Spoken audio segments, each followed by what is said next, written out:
this is Valerie Aiello, and you're listening to IdeaDiary. Thanks for coming back to my office and hanging out. All right, today I was researching live streaming shopping, which for some reason is a totally new thing to me.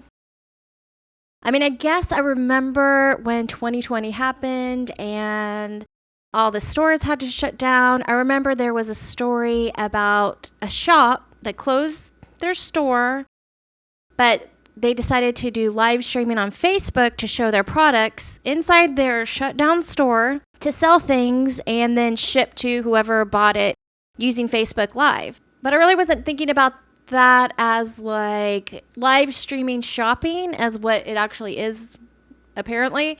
The reason why that story was on the news was because the police showed up at this retail store and ticketed them for being open, even though they weren't open to the public. They were just inside working, live streaming. So that was weird. I don't remember what city that was in, but I'm sure you could research that and figure out that story if you need to find it.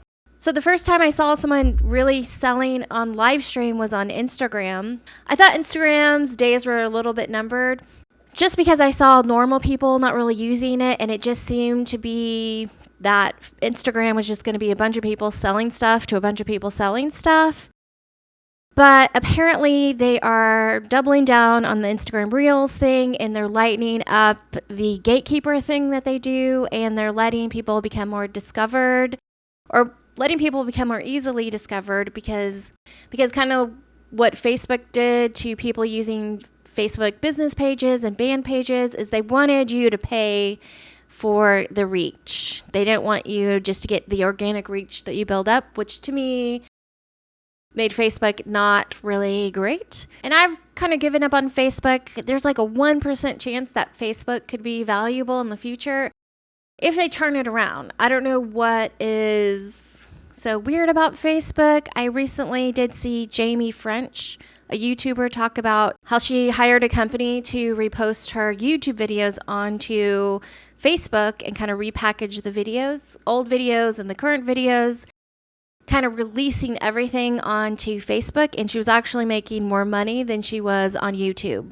So I feel like that's a promising thing, that Facebook could be creating a space for creators. I know people are doing the Facebook gaming thing. I'm not so much into that. But I'm really excited for gamers and people that like that, having that capability to make a living just gaming and live streaming. But what I wanted to talk about today was, so I was following somebody that I had met, I guess, at a Austin Flea, which is like a pop-up shop for creatives.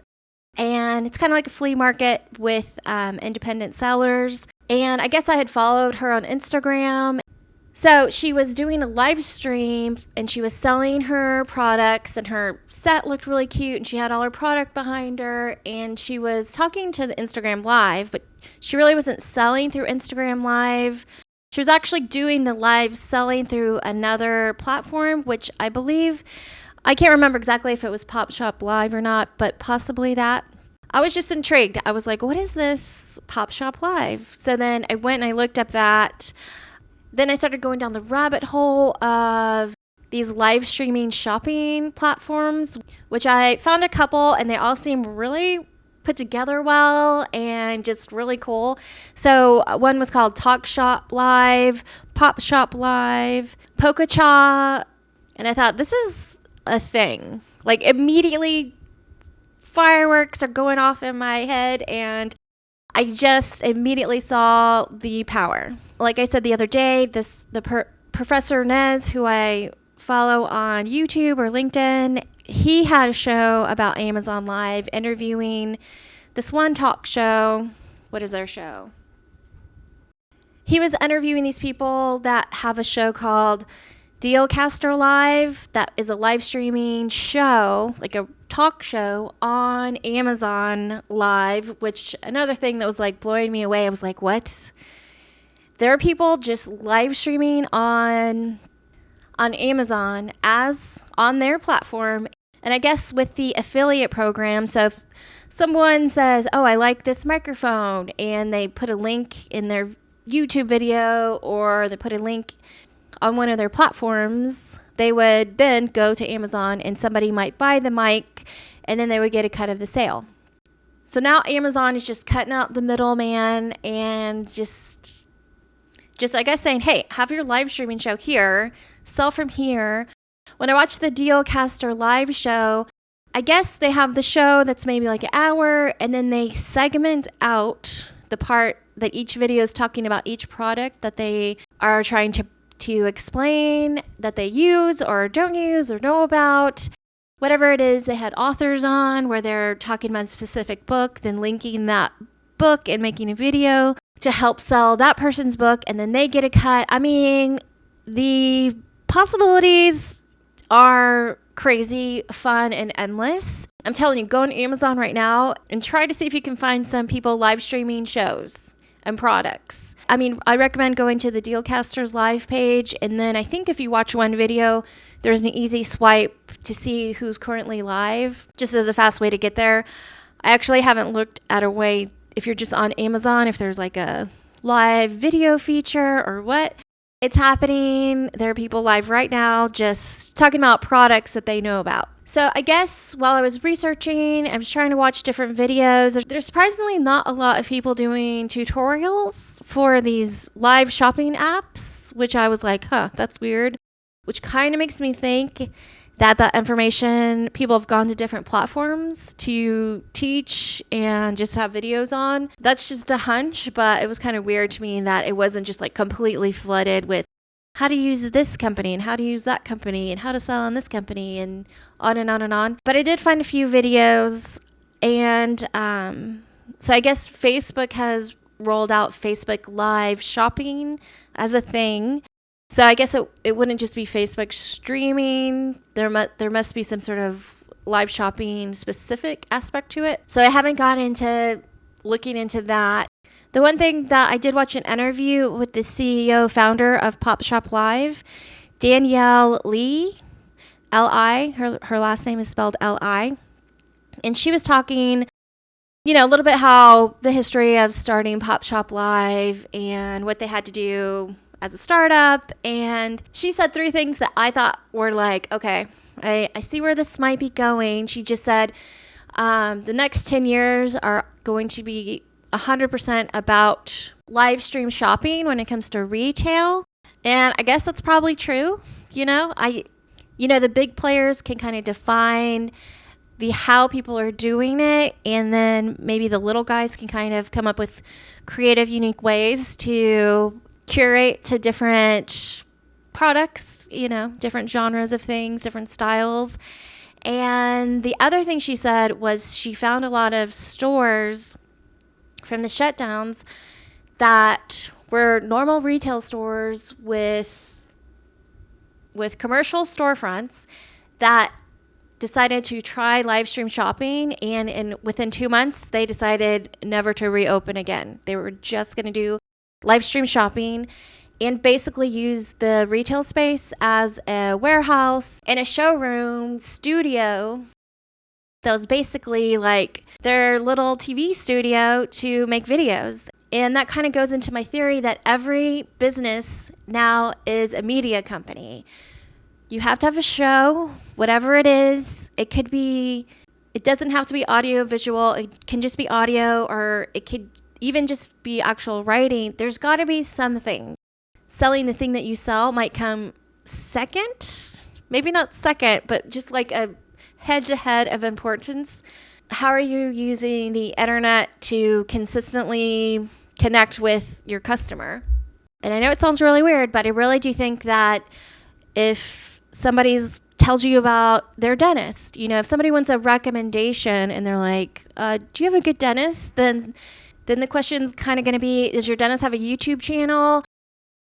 And that sounds insane, but I really feel like all these different types of companies, realtors, people are not going to choose a realtor that they don't know unless that realtor has a full-on YouTube channel that does consistent video a week where they're getting to know that person. Just when it comes to meeting cold customers, not friends and family that you already know, but new people finding you, I just think you need to have a show. And a show, I know that sounds a little bit crazy, but that's kind of the only way I can describe it, because there's so many different ways to do that. And to me, the word show kind of reflects consistency, and kind of means consistency and showing off in whatever platform, whatever unique way someone might choose.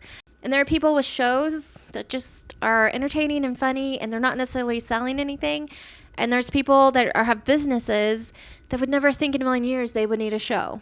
But I really do think the time has come. Like, what is your show strategy? And what is your live streaming selling strategy? Because apparently the third thing that she said that was kind of like what was that most of the people using her platform are doing a weekly live stream for 3 to 7 hours. So I don't know who's going live for 7 hours that isn't just playing a video game. That seems a little bit crazy. But I think sort of in that QVC fashion, maybe it's a company that has several employees, or people are like rotating out of the live stream. Maybe there's different interviews. Maybe who knows how weird and creative this can get. But say if you're a record label and you have 20 employees on staff, and you've got your multimedia room with your podcasting setup and your live streaming setup and your just overall production, audiovisual production room to constantly make content, I think that there could be a room for your live streaming where you're talking about all your bands, interviewing all your bands, and maybe different employees are rotating out so that you can have a 7-hour live stream. Weekly, daily, I don't know how important this is all going to be, but I think it's here, it's coming. I have no idea the amount of possibilities of how this is all going to unfold, but I think it's here. I think it's fun. I think that we should all watch some YouTube video tutorials on the different apps that there are out there available. So just to make a list: Amazon Live, Pococha, PopShopLIVE, TalkShopLIVE, Facebook Live Shopping, and I'm sure there's probably 5 more that I haven't discovered yet. But if you're selling something, I suggest go watch some tutorial videos and maybe pick one. I would probably pick, and I probably am, to test this out to see how it goes. I'm probably going to pick Amazon Live, and I think you need 500 followers on any one platform, because they want influencers, even at a micro level. So I think you have to put in an application and then just start selling. I guess one of the things with Amazon Live that I heard someone say was that 10,000 people might be watching their live stream at any one time, but people usually have it on mute. So out of the 10,000 people that are watching the live stream, maybe only 500 people unclick the mute button and are actually listening and engaging with what's happening. I don't know. There's a lot to learn. I'm excited. I'm here for it. I think this is just another way that I see the new stage of humanity is unfolding, the new enlightenment period. There's so many ways that people can make money doing whatever they want right now. I'm so excited, and I think we can all find our thing, whatever it is, but testing out stuff. And even if you're scared, just trying it out. I don't know. I'm excited. That's the show for today, and hopefully you got some new information. And oh yeah, I forgot. Today's show is brought to you by the song of the day, which is the song Grendel from the Sunny Day Real Estate album that is called Diary. Super cute vinyl, super cute record, very heavy vinyl, super cute artwork. And this was just one of the songs that I really loved at the time that it came out. It was awesome. And I think you should go down a Sunny Day Real Estate rabbit hole and listen to some songs. If you go to my LinkedIn page, I posted a Jon Stewart Show video from 1994.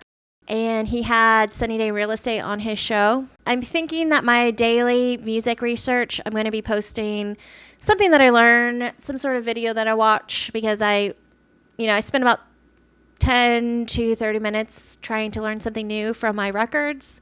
And that information's just kind of been going inside my brain, but I think I'm going to make a little research link diary on my LinkedIn page, because I really don't know where else to put it. I don't really want to be on Facebook. Not forever, but just kind of pulling back right now. I don't know why.